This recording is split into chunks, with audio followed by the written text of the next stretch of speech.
गेल्या काही दिवसांपासून ग्रामीण भागामध्ये आणि निमशहरी भागामध्ये चोरट्यांचा प्रादुर्भाव जास्त प्रमाणात वाढलेला आहे। विशेषतः भुरट्या चोऱ्यांचा प्रादुर्भाव देखील मोठ्या प्रमाणावर वाढला असून नागरिकांनी सावधानता बाळगण्याची गरज आहे।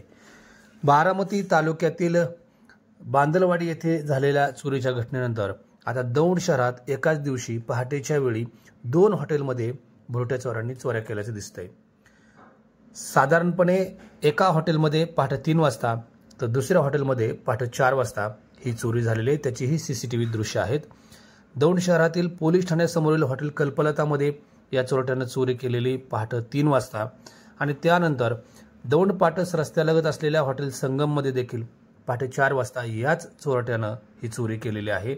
आणि व्हिज्युअलाइज असलेले आणि ऑडिओ व्हिज्युअल असलेले हे सीसीटीव्ही फुटेजमध्ये हा चोरटा नेमका काय करतो आहे याचं स्पष्ट सगळं ऐकू येतंय किंवा दिसतंय। एकंदरीत चोरट्यांना कुठलाच कायदा आणि सुव्यवस्थेचा धाक नसल्यामुळं चोरट्यांचा हा सरळ सरळ रस्त्याच्या कडेच्या किंवा वर्दळीच्या भागातील घरांवर व्यवसायांवर अशा प्रकारचा चोरीचा प्रयत्न दिसून येतो। दौंड शहरात झालेल्या या चोरीमुळं नागरिक देखील धास्तावलेले आहेत, कारण पहाटेच्या 3 ते 4च्या दरम्यान चोरी करणारे हे चोर अत्यंत निर्धास्तपणे येऊन चोरी करत असल्याने यांना आवरायचे कसे असा देखील प्रश्न नागरिकांना पडलेला आहे। दौंड शहरातील हॉटेल कल्पलतामध्ये केलेल्या चोरीमध्ये चोरट्यांनी गल्ल्यातील दिवसभराचा जमलेला 25 ते 30 हजार रुपयापेक्षा अधिकच्या रकमेचा ऐवज चोरून नेला। तर हॉटेल संगममध्ये देखील जी रक्कम मिळेल ती चोरट्यांनी खिशात घातली।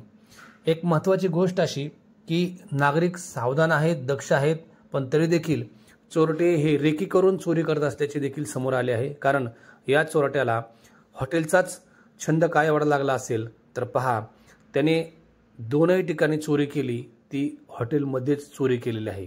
एकंदरीत चोरट्यांचा चोरीचा जो अंदाज आहे किंवा चोरी करण्याचा जो प्रकार आहे तो विशिष्ट स्वरूपाचा देखील असल्याचं दिसून येतं।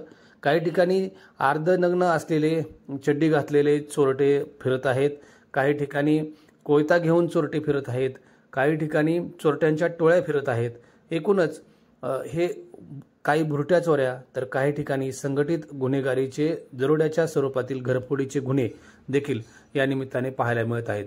त्यामुळे एकूणच नागरिकांना आश्वस्त करण्यासाठी पोलिसांनी त्यांच्या खबरीचे जाळे अधिक विस्तारित करण्याची आवश्यकता आहे। त्याचबरोबर रेकॉर्डवरील गुन्हेगार जे बाहेर फिरू लागले आहेत त्यांच्याही संदर्भातील माहिती जमा करण्याची गरज आहे, कारण सध्या पावसाळ्याचे दिवस असल्याने नागरिक पूर्णपणे विश्वास ठेवून किंवा नागरिक झोपी जातात त्यावेळी पहाटेच्या वेळी जाग येत नाही आणि अशा वेळेसच या चोरट्यांचा हा चोरीचा प्रयत्न दिसून येतोय।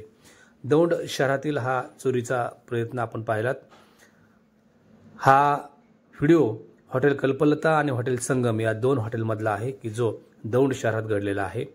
राजेंद्र झेंडे, महान्यूज लाईव्ह, दौंड।